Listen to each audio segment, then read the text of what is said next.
الرحمن الرحيم maanta oo bisha ahayd kow bishii shanaad 2019 ciidanka booliisku waxay soo xidheen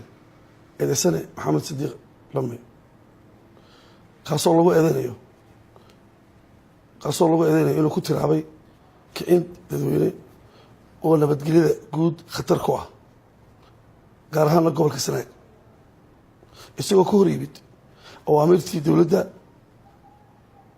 dadweynaha ku dhiirigelinayo in ay sameeyaan kacdal kaasi oo faraya inay diidaan awaamirtii ka soo baxday qaranka jamhuuriyadda Somaliland oo ay diidaan waxaa kaloo lagu eedeynayaa inuu aflagaado u geystay